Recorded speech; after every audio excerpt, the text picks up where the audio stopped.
Do you ever wish that when you got to the end of a season of a TV show that you could have a recap of everything you just watched so that you didn't forget what you were covering, so that by the time you go to your next season you could remember what it was that you covered before and decide whether or not that you have enough or whether you need to keep going? Well, I thought that too, and so I'm giving you guys a recap for season 1 of the Writer's Bookshelf, so thank you for coming back.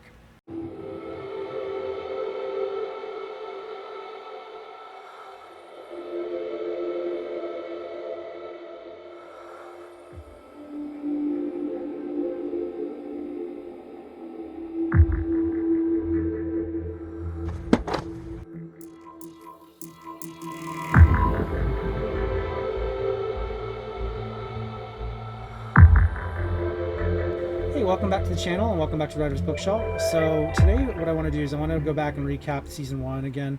Not to reiterate everything we talked about, but I just want to give you guys a reminder of not only what we covered, but hopefully we'll give you some guidance on which books to get and when. Because I find it's most helpful not to get thrown a bunch of books at you and say, here, read, and then expect to do something with it. I think it's a good idea to have a plan in mind, especially if it turns out that really you can't get all 20 books. And it might be that you have to pick and choose which ones you want. And so what I want today to be about is not only an overview or recap of what we covered, but also a fair order in which to read them, and also a fair commentary on whether or not you even need to. So I think this is a good way to kind of end season 1 once and for all, and so we can have a fresh beginning with season 2 when I do happen to post it, which I will make that announcement soon. I am aware that today's the day that I had planned on starting season 2. Clearly this isn't the beginning of season 2, so we'll talk more about that at the end. But for now, I want to go ahead and show you what we've got. So I do have a list of the books that I covered, and this list will be available over at my blog at Drinking Cafe Latte, 1 p.m. By 10 o'clock tonight. So if you don't see it now, check this evening, and it should be up. And it'll give you all the books in the proper order and my recommendations on not only the ones you should have, but in the order in which you should read them. And also it'll give you a reminder of what their level is. So I'm going to actually keep this kind of short because you've already watched the videos. You already know what the books are about. And this is not about selling those books all over again. It's literally about, okay, now that you have the information, do you want this book? Do you need this book? And that's for you to decide. But I want to just kind of help make it easier for you to make that decision, because it might be that you don't want 20 books. And I don't blame you for not, because I acquired all these books over many years. And I personally wouldn't want to spring for 20 bucks, this week either. So I'm going to help you guys along a little bit by giving you a pacer if you haven't gotten them all yet, or if you haven't even started. Maybe you're new to the channel and maybe you have no idea what I'm talking about. And if that's the case, I would recommend do go back and watch the videos of the last 20 books that we covered, so you know what we're talking about. But for those of you who have been with the series so far, this will recap and hopefully give you a nice direction. So let's get started. So if you're new to writing, and it's okay if you are, no one's judging you because we all got to start somewhere. It's always recommended that you start with Stephen King's On Writing, and it's not just me, it's like colleges will often start you there. And it is kind of a cliche at this point to say, oh, you should read Stephen King's On Writing book because, it's Stephen King and he's the expert. And, yeah, I get it. It's tiresome. I don't really like, I kind of hate promoting it, to be honest, because it is such a cliche to start there. But there's a reason why cliches do work. It's a reason why they become cliches. And, I'm actually a fan of cliches. I know as a writer I should hate them. I really don't. Because the whole point of a cliche is that it gained its notoriety for a good reason. It's an important phrase, or an important book in this case. And Stephen King's On Writing really is a classic of the genre. And if you read the book, you'll see that he struggled with getting it out there. It was a book he didn't himself want to write, but he felt he had to. And his service to the writing community is a profound one, because there are a lot of people who I don't think would be writing right now if not for that book. Certainly they wouldn't know where to begin. So I do recommend that as a beginner, you should start there if you haven't already. You're not going to get everything you need to learn out of it. And I want to go back and advocate something else I said earlier in a different video, is that there's no time in which you've read too much. You can always learn something new, even if it's in the, not in the cliche, but even if you've already read about this particular topic over and over again. Repetition sticks in your brain, and starting with Stephen King, you're going to get the foundations. You're not going to get everything, and that's fine. And don't expect to. What you're going to get is practical advice on how to be committed to writing. And you're going to get practical advice on what it means to be not only professional, but to be worthy of being called a writer. Now, I do think his perspective is a little extreme. His perspective is write every day. And I understand why he says that. I think, you need breaks from time to time. I think your brain can be refreshed if you take at least one day off a week. I would even say two. That's typically my habit, is I'll try to take weekends off. I don't think that diminishes your writing ability or your right to be called a writer. I think what it does is it gives you a better perspective when you come back. What I don't recommend is, take too long away, because then you are wasting time. But I think his advice, it's seasoned. He's been at it since the 70s professionally, and then I think since the 50s, or I don't know how old he is, but he's been at it since he was a teenager. And I don't think he's gone a day without writing something. So obviously his skill, it's worth beginning there. So excuse me, sorry for the coughing. It's going to happen. If you don't know where to start, that is the place to start. And there will be other books that will contradict some of the things he says. Again, that's fine, because part of the process is to take it all in and sort it all out. And you're going to eventually figure out what your skill is. But if you just dive in, it might be a little overwhelming. But if you start with Stephen King's on writing, I think it'll be a little easier to digest. So start there. And then Bird by Bird's the next one by Anne Lamott. That's another book that's not really about the craft as much as about the mindset and about reminding yourself what it means to be disciplined as a writer, and how to be organized as a writer, and how not to be overwhelmed as a writer. So it's another classic that a lot of writing courses will recommend. So those two in particular, the whole reason why we started the whole series with those two books is because most writing courses will start you with those two books. And I think they are essential reading. Bird by Bird, I don't think it's as important, but it's still one that I think deserves its classic status. And I really think you'd be remiss not to at least go there. So if you have not checked out Bird by Anne Lamott, do check it out and,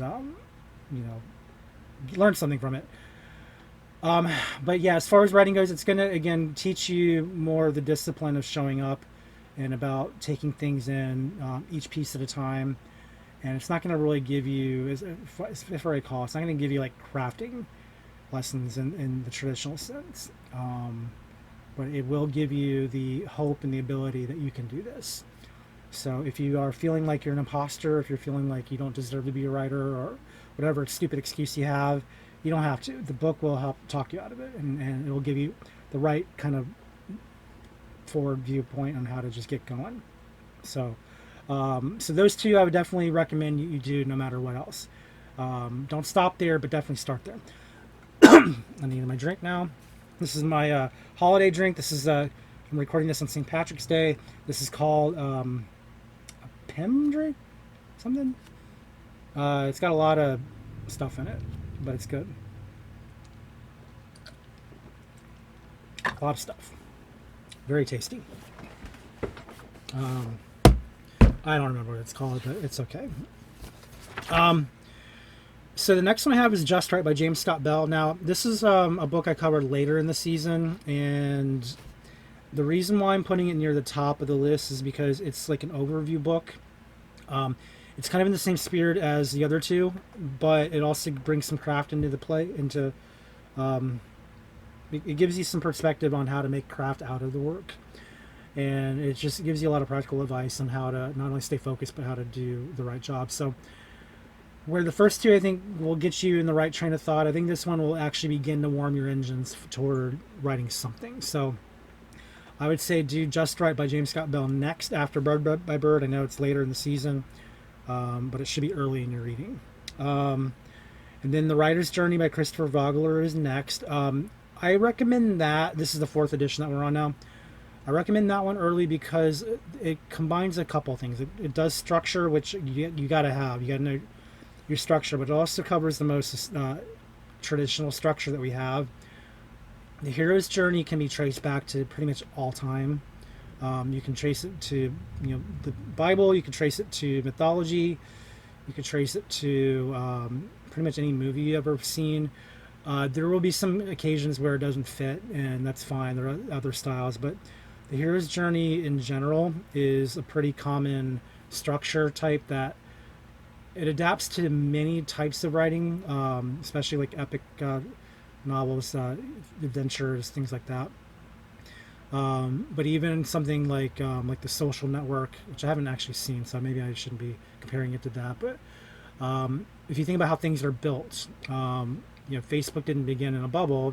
There was You had to kind of go into the fray. You had to overcome conflict. You had to do all this stuff in order just to get this thing built. So the hero's journey applies even to the construction of Facebook or YouTube or whatever it is you're doing that may not be writing related. The hero's journey applies, and I think it's good to have that in the back of your mind before you start any writing, because, and again, it's not something you have to necessarily be able to recall right away. The point being is that you want to have the familiarity so that it becomes locked in. It becomes something that will just kind of generate naturally through your writing because you're so familiar with the concept of the hero's journey. And the writer's journey is the kind of all-purpose reinterpretation of the hero's journey in a way that makes sense to modern readers, and it brings in a whole bunch of other additional stuff, including ideas that we're going to be covering this coming season. In fact, I'm going to do the 2 videos that are based on characters, the character archetypes. I'm going to be doing them after I do this. So you'll see this shirt and this hat and this drink come back for those videos. But the writer's journey, it covers them, I think, in a much more tangible form, a little briefer, but it makes sense of it. So I would definitely add that next. And so those 4 books in particular, I think, are essential for beginners and for getting the feel for what's required in stable writing. Okay. And then the last, there are 3 books that I recommend in order are How Not to Write a Novel by Middlemark and Newman, The Elements of Style by Strunk and Wright, and Eats, Shoots, and Leaves by Lynn Truss. The Eats, Shoots, and Leaves, like I said, was optional, only because, like I said in the previous video about the punctuation, you really only need 1 punctuation book. You don't need all 3. The only good reason for having all 3 is if you have a different learning style that maybe the other 2 don't cover. So I would say maybe before you choose any of them, just go to Amazon, do the look inside, see which one jives with you best. I still think they're all worth reading, and if your budget has no limit, I would say get all 3. But if you are limited on space, on time, and on endurance of reading, then The Elements of Style, I would say, is probably of that. Well, hold on, let me back up. I'm including the 3 punctuation books, and not the How Not to Write a Novel you should have no matter what, because that is the book that covers all of the things that make writing bad. Like there's so many different, I think there's 200 rules in there that tell you don't do this unless you want to write a bad novel. And it's a hilarious book too. So I do recommend you get that. That should not be on the list. But when I refer to the punctuation books, I mean Elements of Style and Eats, Shoots, and Leaves, and then the other punctuation book, which is actually later on my list. So I'll get to that later. But of those 2, I personally think Elements of Style is more important, but it's also an academic book. So you may find more value in Eats, Shoots, and Leaves if you're writing creatively. As I said, I think looking inside on Amazon is really your best bet right now.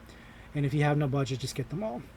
But anyway, you need to have at least 1 punctuation book that you find reliable in order to do your best. But in order, How Not to Write a Novel by Middlemark and Newman. That is an essential book. You have to have that one. Just go on Amazon, get it. Don't debate it, just get it. But then Elements of Style, you should have. Eats, Shoots, and Leaves, it's good to have. But of the 2, I would say Elements of Style is an easier resource to adapt. But it also may be a little too academic for what you're doing. So that's what I'm saying. Have a judgment call, but you decide. All right, so those are your beginning books. Then once we actually have those foundations, we want to start working with the structure. So the next two books are Story Engineering and Story Physics, both by Larry Brooks, and those are for planners or outliners. If you are the kind of person who has to outline or has to plan, then you do want to go through Story Engineering first and then Story Physics. And the first will teach you how to do structure from beginning to end. The second will teach you the physics of writing, or how the cause and effect. How one scene how one scene forces the continuation of another. I hope I said that right. Basically, it's you need both of these to learn how to keep your story going, not only to a destination but in a logical pattern. And so I do think those are both required reading, so you should get those. If you're a pantser, or what they call pantser, I still hate that word. I'll never respect it, but I still use it because that's what you all know. I like to call it organic writing. Some people call it discovery writers. I don't care what you call it. Call it pantser if you want. But that if you're that style, and that's where I kind of was in the beginning. I've been kind of edging a little away from it, but not. I'm still very much an organic writer. But if you are into that design, go with Story Trumps Structure first. That's by Stephen James. And then you'll also want Story Physics, because again, that's about cause and effect. And you can technically, cause and effect is not really a planned item. It's the result of what happens. So I think if you're trying to get better at result-oriented fiction, then certainly add that book. So I think Story Physics should be on your list regardless of whether you're a plotter or a pantser. But if you're not an outliner, I would say Story Engineering you should read anyway, but you should also read Story Trumps Structure, because that is more to your speed. Okay. Now, if you're a hybrid like me, that's where you're a little bit of both.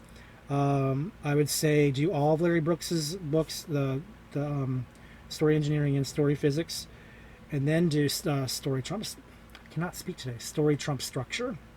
So basically, read them all, but start with the structure books and then go to the pantser book. Okay. And just for the record, Stephen King's On Writing it's a pantser book. So you'll know which one you are just by the time you get through the end of that. Okay, so those are the essential foundations for getting started. You really need to have those books read before you get too deep into the process. And by the time you get to Larry Brooks's books, you should hopefully start understanding the whole idea of what story is and how to tell it. Don't expect to be good at it yet, because it takes practice. You got to really work at it. It's not something you're going to get, figured out all overnight, and even people who've done it for years still need help and still need reminders. But I think those are good places to kind of get your knowledge, set. As I said at the beginning of the series, if you try to learn how to write through college, you're not going to get enough information. It's going to let you down.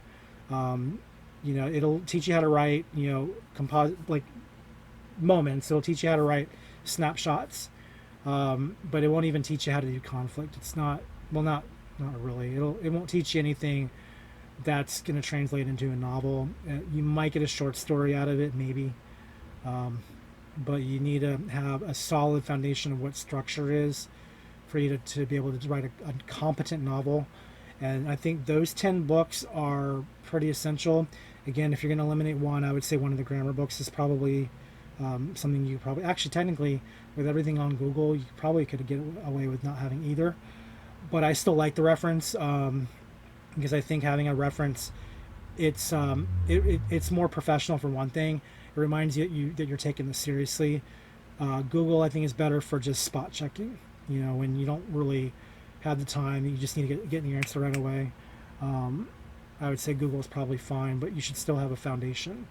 So I still think you should get one grammar book, if not all three. Anyway, I know I'm going to keep going back to that, but anyway. Once you do have the foundations down, then we'll go into the intermediate level. This is where I think you need to go to Hooked by Les Edgerton. So Hooked is the book where it goes back and teaches you beginnings and how to start a book effectively, and then how that will lead into the rest of your novel. It's a short book. I forget. It's not. I think it's about 200 pages, or maybe a little shy of that. But it's an easy read. But it's a very effective read. But it's one I don't think you need to start with, because how do you begin a book if you don't know where it's going? You need to at least have your idea for structure, your plan for how you're going to get to the end, or at least know what the ending is before you even bother with the beginning, because your endings will inform your beginnings. So I don't think you need to worry about Hooked until you have a foundation for your structure, but I definitely think you need Hooked once you get there. Once you have that picture in mind, you definitely need to have some kind of beginning in mind to get you to the because the beginnings are the toughest part of the book. That and the middle. Everyone says the middle's the worst. The middle's pretty bad, but the beginning is probably second hardest, because you know your ending has to start logically. It can't just start in the middle of nothing. You have to have something has to happen. So even in the Bible, in the beginning, you know, the Word was God, and the Word was with God. I'm butchering it. Open up Book of John. It'll, you know, that even will show you how a beginning begins, essentially. But it leads somewhere. Like once you have the beginning, it'll lead somewhere. So definitely get Hooked to get your to kind of get your momentum started. The next one I have on the list is Save the Cat Writes a Novel by Jessica Brody. So, if you stick to the writer's journey, that might be enough. I would say Save the Cat is optional, in that if you know you're going to stick to one type of genre or one type of structure, then you probably don't need to learn all of the genres, which is what Save the Cat does. But if you're not sure what genre you're writing in, or which one you want to write in, maybe you just don't quite have a full idea yet of what you want, or maybe you're worried that your idea is too simple or too complicated, then I would say Save the Cat Writes a Novel is going to be very beneficial to you, because it covers not just multiple genres, but it covers all of the important turns in those types of genres, the important elements that you have to make sure that it qualifies as that genre.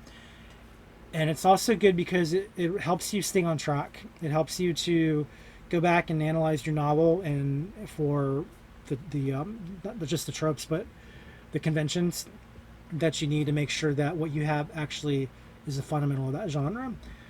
So I use it in air quotes because it only depends on what your intentions are. My personal opinion is you should have Save the Cat Writes a Novel. And maybe even the original Save the Cat. I personally don't have the original yet. One day I may get it. The thing with the Save the Cat series is they keep adding new books. So there was another one that they just added fairly recently. I think it's back in the screenwriting genre, but you know, it's like it's a whole movement. They've got scene cards now you can buy. If you go to Save the Cat's website, I mean, there's a lot of stuff you're gonna get on there. You should subscribe to their newsletter. This will give you some opportunities to sign up for different courses and things. But they have products like their Save the Cat program, which I do cover writing programs on this channel. I haven't covered that yet because it's cost money, and I'm not really in a position right now to spend extra money on programs at this point. Eventually, hopefully. So if you're on this channel to see my program reviews, I hope to get to that one at some point, but I can't say when it'll happen. So all I can say is stay tuned. But Save the Cat, it's a whole movement, and it's good, and I say get it anyway. It's it's a cheap book, it's easy to read, but it's a really beneficial resource to have if you're a genre writer of any kind. And even if you're not sure, you may not know if you are a genre writer, Save the Cat I think will help you figure that out. So, and obviously if you are a genre writer, whether latently or intentionally, it'll remind you what you need for that book to be that genre.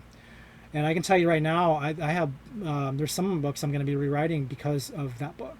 There's a book I have called Cards in the Cloak, which I'm going to be taking offline not long from now, and I'm going to be rebranding it as a new book called Norman Jensen Cheats Death.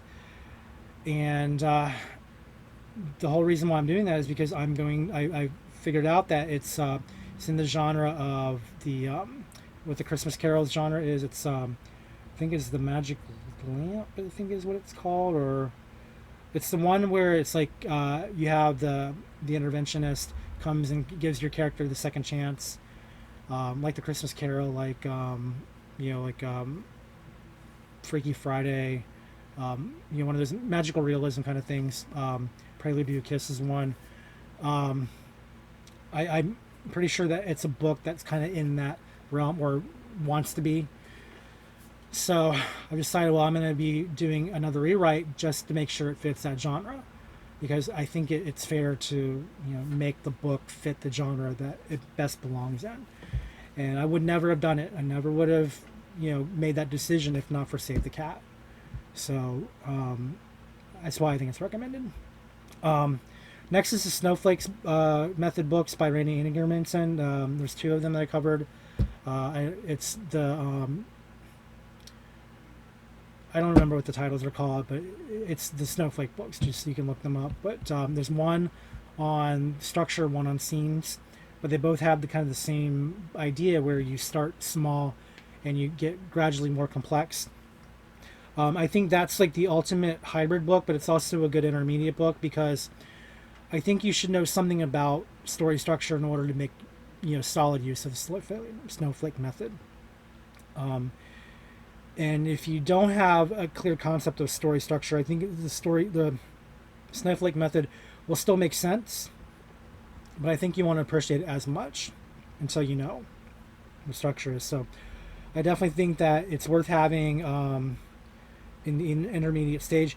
The other thing is I think it also depends on your style. I don't think that the Snowflake books are required reading.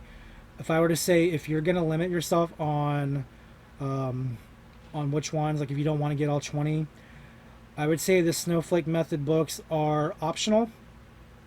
You could probably learn all you need to learn from his website if you just read his blog. It's just the book makes it a little clearer on how to use it, why you should use it.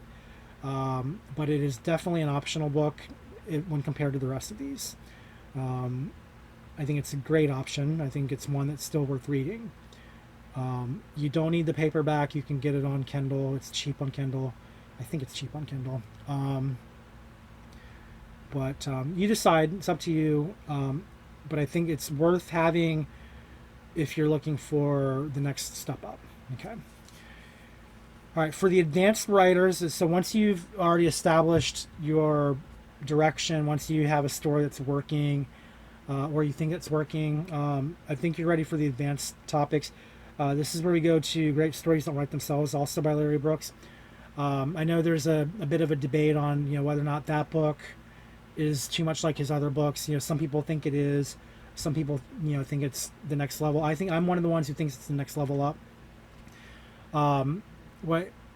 It's an advanced level course or advanced level book because even though it does recap some of the stuff that you already learned, it doesn't go into the same detail that his previous books do. What it does is it goes into new territory, building on his foundations of structure that he talks about. So it's reminding you of the fact that you need to go back and check your scenes for these criteria. It's almost like having the How Not to Write a Book story points in reverse as a checklist for the things you're looking for in your scene. I see it's an advanced book because you really need to have the foundations in place to really get the most out of the book. It doesn't mean you can't start with it. You certainly can start with it if you want to. I just don't recommend that you start with it. I recommend that you hold off until you're comfortable with structure, until you've been exposed to structure, so you practice writing in structure. And then when you go to that book, it's going to make what you're doing a little clearer. So that's why I say, do get that book. It should be on your shelf.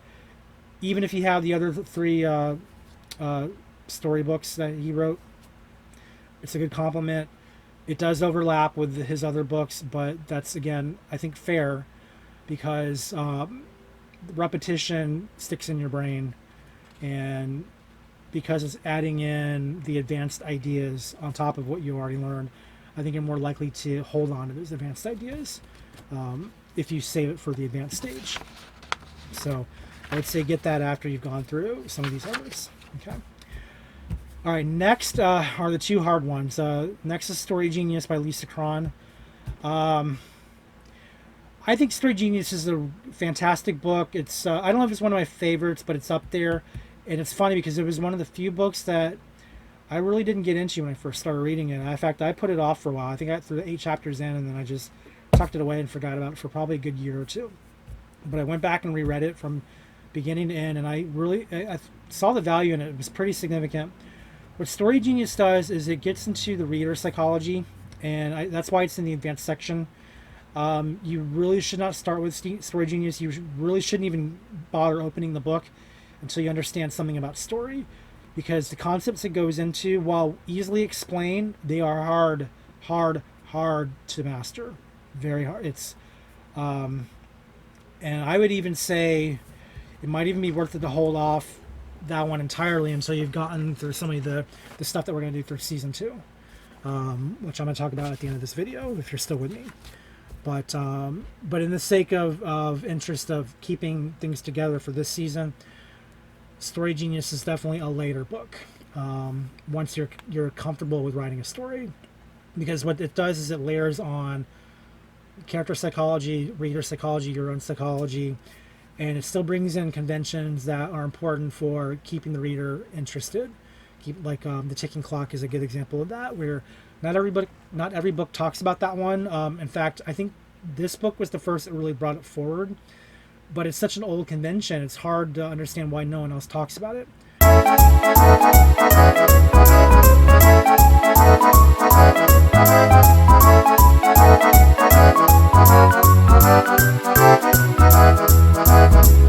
But it's one of the elements that keeps the tension high and keeps the reader going. And that's sort of the point is with Story Genius is you're understanding what the reader wants, and you're providing that, and it's showing you how to do that. But it goes beyond that, because it also reminds you that kind of in the line of story physics, it reminds you that every piece that you put in your book has to be part of a puzzle that informs the next piece, and that even includes your backstory. It's such a great example of how to write a compelling backstory, which is ironic because your reader will never see the backstory, but it'll still appear in the context of your novel. And this is stuff that I do not think is easy to do, especially if you're a beginner. So I do not think you should start there. I think that should be much later down the line. I still think that it might even be worth waiting until you got some craft out of the way, which is what we're going to cover coming soon. But do keep that on your list. It should be on your list. Story Genius by Lisa Cron. And then after that, a story by Robert McKee. This is sort of like the classic screenwriting book for kind of genre storytelling, and it's I personally never finished reading it. I know I try to make it my priority to finish every book I recommend. I haven't finished it, and most people I know haven't either, because it's such a dense book. But I mean, that's good. You want dense because you want ideas, but it goes into like a whole other level. It's like here's us, here's Robert McKee, and his ideas I think are important to read because they ground your writing. But again, I don't think it's a good idea to start there, because if you start there, you'll never go anywhere else. You will probably hate writing, because you're just gonna your brain will pop. It's like it's too much. It's too informed. It's too highbrow, too advanced. And I think if you save it for your advanced level reading, it's going to be a lot easier to digest it, because it's going to start to become more familiar to you. So that's why I say get it, but don't get it first. Get it eventually. That's a story by Robert McKee.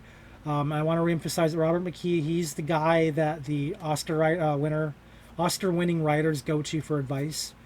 So if that tells you anything, it's anything he wrote, you should probably have on your bookshelf. There's another one he wrote called Dialogue, which I still don't have, and I'm not going to have it in time for this season either. Although it would be perfect for season 2.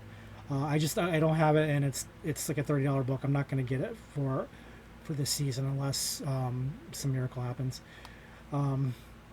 But I do think that that's also one to look at if once we get into the crafting section, and just so you're kind of aware that it's out there, even if we don't end up covering it, which again I don't think we will, at least not in season 2.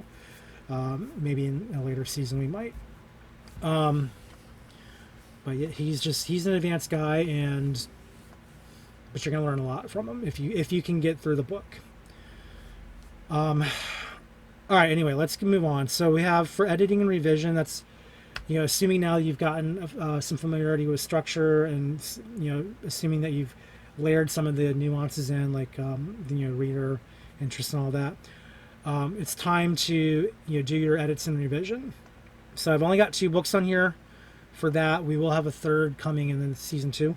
But the first is Story Fix by Lori Brooks, and I level it as an intermediate class book, so you should probably get that one first.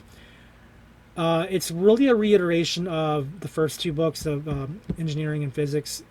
You're not going to learn a lot of new stuff in Story Fix, but like the great stories don't tell themselves, it's going to go back and remind you all the stuff that you should have in your book, and it's going to kind of guide you along on a kind of a hand-holding tour through your own novel. Just make sure that you got all the stuff you need to have a strong final version, or at least a strong readable version. If you're an indie writer and you need beta readers, or even if you're a traditional writer and you still have beta readers, you still need people to go through and give you feedback. You still want to give them the best version you can for that stage, and I think Story Fix will get you there. So definitely have that book on your library, but you don't need to read it until after you've gone through the primer on how to actually tell a story.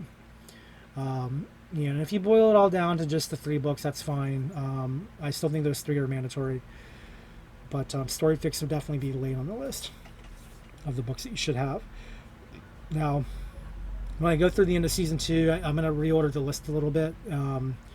So if you haven't got to Story Fix by the time I get through my season 2 books, we'll try to kind of reorganize things a little. So do stay tuned for the season 2 recap late in the year. But it's understandable if you hold off a little longer for that one. And then Story Grid by Sean Coyne. I would call that the masterclass book. So all the books that I've recommended, that one's probably going to be the toughest. It's not that it's hard to read. It's actually pretty easy to read. It's even easy to comprehend. The problem is the application. The application it's a mind melt. It's he does an entire course on this because people they have that much of a difficult time exercising the principles, not because they're hard to understand, but because it requires real hard work. And people don't like real hard work. I don't like it. You don't like it. My cats don't like it. Whoever made this drink doesn't like it. Oh, it's so good. Sorry you can't experience it, but I will enjoy it for you. How about that? You need to have it if you care about your own editing. If you're the kind of person who's just going to shovel your book off to an editor anyway, then you may not have to have it. But then again, if you want to save yourself some extra money, don't forget development editors, they cost a lot of money, and the worse your book is, the more they're going to cost. So if you know something about how to edit your own book in a way that makes sense and gets you back into alignment, you're going to save yourself probably a few $100s off the top. You're still going to have to pay something as editors. It doesn't matter how good your book is, they're going to charge you something, and it's not going to be a fun price, but you can certainly minimize the pain if you go in knowing what you're doing. And the Story Grid, as difficult as it is to apply, if you can apply it, it's going to be pretty pretty sick, pretty spectacular fix. So, I mean, good luck. you know, Again, there's a reason why they do courses on it. They do podcasts. They have certified editors now who've gone through the course, and they had to do that because, again, it's such an intense thing, but it's worth it if you can wrap your head around it. And read it anyway. Again, it's easy to read. It's the application, and even if you have some inkling of what's in there, it's going to help your writing. It may not be to the level that you want, but it's going to be better than what it could have been. So anyway, those two I think definitely should be on your list. So now for the cleanup and finalization. So that goes back to what we just covered this past week for me. It'll be like 2 weeks ago for you. The Best Punctuation Book Period by June Casagrande. I think you need to have that book no matter what you do with the other punctuation books. I just think that one, it's an all-purpose book. The only source better than that book is probably Google itself. But again, going off of what I said about professionalism, I think you need to have at least one reference book that has grammar and punctuation as its focus. Because the Best Punctuation Book Period is strictly punctuation, I think it's worth to have it in line with Elements of Style, because Elements of Style is both. It's punctuation and grammar. Remember, they're not the same thing. Grammar also includes sentence structure and things like that, which the Elements of Style will cover. Best Punctuation Book Period doesn't cover sentence structure. It covers punctuation. So I think you're going to do yourself a favor by having both there. But it also deals with some style guide issues, like how to spell a word when it's under the AP style or when it's in the Chicago style. Because again, that's also about abbreviation and about hyphenation and things like that. So it covers all those ranges. I do think you should have that one. Now, in a kind of a twist, the cleanup and finalization books, I think you should have those, or that one in particular, right away. It doesn't mean you have to read it, but I think you should have it. But it's especially important that when you're in the final stage of editing, that you have that book ready. So if you're reading these 20 books based on your writing journey, then it's understandable to save that for last. But it doesn't mean that you should wait, forever to buy it. I think you should have it even while you're writing. It doesn't hurt to, at least know what your intentions are as you write. And the punctuation books, I think, can help you stay on focus. So I would say that book in particular is really buy it at any time. You don't have to wait till the end. You can, but you don't have to. And you probably shouldn't. But anyway, that's the Best Punctuation book. And then the last one is Author in Progress by Writer Unboxed. So that's I feel that's a compliment to Just Right by James Scott Bell. Where Just Right will get you kind of in the beginning stages of getting on the right foot for your writing. I think Author in Progress will sort of take it all a step back and let you kind of digest what you've done and kind of get into the mindset of planning your next book and so on. And what's great about Author in Progress is that it's not one author who wrote it. It's a bunch of authors who contributed to it. And I think those books are useful in your writing space because when you have perspectives from multiple writers, it's going to allow you to see your own perspectives through a lens that is not, you're not letting other people think for you. You're taking what you've learned, and you're assessing it, and you're evaluating it, and then you're turning it into something based on your experience. And I think Author in Progress allows you to kind of shape your thinking and shape your direction in a way that makes sense to you and your style. So that's why I put that one last. It covers a lot of ground, and it covers stuff that the other books don't cover at all, like what to do for marketing and things like that.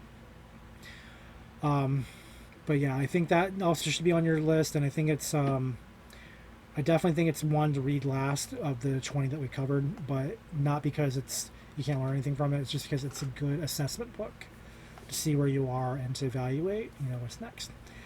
So those are that's the season 1 recap. I do hope that you enjoyed it. So I do want to talk about season 2 before you go. It is coming So I keep changing the dates because I have a lot of books to cover and I'm not done yet. I have most of them read, but not all of them, and I really want to make sure that before I get too deep into the recordings that I have something worth showing in a logical order of progression. Excuse me. So I can tell you right now, one of the books that I'm currently reading is a late edition. The only reason why it's on the list at all is because I got curious. I looked at it and I wanted to see, well, how is this different from what I've covered, and I realized it's actually a strong foundation book, whereas the others I think would do better to follow after it. And I don't want to talk about it until I've read it. So I'm pushing the. I do have the first 2 episodes recorded. I haven't edited them yet, but and I'm going to do 2 more when I finish this recording. But there's still a lot to cover still because it's going to be our craft season. And there's so much in craft that you have to be good at for any of this to work, that to leave anything important out I think would be a disservice to you, and to the series and even to the channel. And so I want to get it right. So my tentative release date for season 2 will be April 16th, I believe. Let me just check my calendar and make sure I'm not making up a date. Yes, I do believe April 16th will be the official beginning of season 2. I know in the last video I said end of March. End of March isn't going to happen because, again, it's just cutting things too close. And I don't want to. I don't want to shortchange the season or the books that we're going to cover by showing you something I haven't technically read. I could do that, but I'm not going to. I want to at least get through a good chunk of the book, if not all of it, before I talk about it, because I want to know what's in there and I want to know why you should read it. I will be honest with you, when I have a book that I don't love, there are going to be a couple books in season 2 that I'm not a big fan of. I'm going to just say that outright. There are a few books, including the 2 I'm going to cover today, or cover in this video, that I'm not a big fan of. It doesn't mean it's not worth looking at. And I'll tell you why once I get to those books. So I do want to remind you guys that when I cover these books, I'm not saying you have to read them. I'm not saying you should definitely read them. What I'm saying is you should at least look at them to make sure it's something that you want and need, because you know what you're trying to accomplish here, and I can't tell you what that is. All I can do is use my experience as a writer to kind of guide you guys in what has helped me become a better writer. And you can do with it what you want, but with season 2, it's going to be a big season. It's going to be more than 20 books. I think I don't have a rough number in my head, but I'm going to say there's going to be the season alone will probably have about 24 books, and then there'll be 3 or 4 bonus episodes after that. So we're going to be topping close to 30 books for season 2. 30, close. Not exactly, but close. So it's a big job, and it's this is why it's delayed and delayed and delayed. But I'm just about there. I got there's 2 more books I was looking at just the other day that I don't have yet that I might want to get, because I think what they cover is also very important. So that if you don't see it by April 16th, it's because I need more time to even fit that in. But I don't think I'm going to do that. I'm pretty sure I'm going to release on April 16th, because there's so many books. I'm pretty sure I can catch up by the time I need those books. But the one I'm reading now is going to be early in the season. It has to be, just by nature of what it is. So I'm not going to record that one until I have most, if not all of it, read. So the 2 that I do now, those are going to follow. Those will be books 3 and 4 of the season, and I think you can start with those early. But the one that's going to follow, I think, is foundational. And anyway, we'll talk about it when we get there. But that's what's coming. I hope you enjoyed this video. If you liked it, make sure you hit the like button. Don't forget to subscribe to the channel if you haven't already. I know this video is kind of long, but it's a recap. If you've missed any of the ones we talked about, and if any of the books I talked about are of any interest to you, go back and watch the videos for them. And don't forget that my blog, Drinking Cafe Latte at 1 p.m., does have the articles included that link you to the books on Amazon. So if you do go to my blog and go back to some of those back articles, you should be able to have easy access to the books that we covered. And then this sheet here will also be on there. not immediately when this video goes live, but at 10 o'clock at night it'll go live. So if you're watching this Friday afternoon, give it a few more hours, but it's coming. And then lastly, my personal website, jeremybertsy.com. I'm still making it as of this recording. So if you click on it, you're probably still going to see Santa Claus. Maybe in April it'll be open. All I can say is bookmark it. It's coming, and it's going to be a good one. If you haven't been keeping up with my devlogs, which is most of you, you should really read all. You should check out my devlogs. They're pretty cool. But it's going to be a pretty cool site. I think some of the stuff that I'm doing for it is going to be pretty useful to you guys as readers and writers. There's something I have called the Book Ideas Generator that you can actually access now. That if you look at one of my older videos, there's a link to it on there. But it's going to be a good way for readers and writers to talk to each other and to figure out what each other wants. So I do think that that's going to be useful. There's other things I'm looking at that I'm considering adding. I don't know yet that I'm going to, but I have ideas that I think will make it a pretty valuable site, not just for me and my books, but for some of you guys too. That's my goal. Obviously, it's going to have to be also about my books because that's my personal site. So I don't want my books to be overshadowed so much by these other things, but I think if it's just about my books, I think you guys should get a little more out of it than just what's going to benefit me. So I'm trying to give you guys a little extra to work with for your own benefit. So I do hope that you will check it out once it goes live. But when that happens, I don't know yet. It's maybe April, by May for sure, I would hope. But we'll see. I'm learning that web development, pardon me, web development, it's a big job. If you've never built an author website, it's a big job. And you know what? That's something too that we'll eventually talk about in a future season. I think we'll talk about it. I don't actually know if I have any books on it. I might. I don't know. But yeah, it's an important part of being an author, and it's a big job. So if you don't have one, you should start one. Just get going on it because it takes a few months. If you do it well, you can do a fast and cheap one and not have it mean much. But if you want to do a good one, it's going to take some time and money to get it going.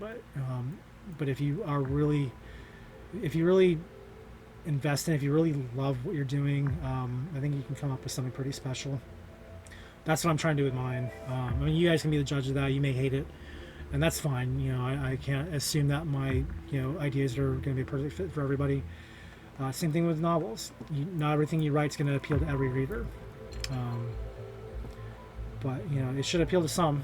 So let me know if this all was helpful to you. Leave a comment below if so, and thanks again if you've stuck with it this long. I thought it was going to be like a 10-minute video, but of course it never is. But it's a pretty important recap, I think, if you take this stuff seriously. So do come back for season 2. Again, April 16th is the tentative start date now. I hope it doesn't get pushed back another week, but it shouldn't. I really don't know why it would at this point. I think we're pretty close to being able to get going, because I think most of the books I haven't read yet are going to be near the end of the season anyway. So I'm going to say April 16th is probably secured. Anyway, thanks for hanging out, and I'll see you next time. Take care. Bye.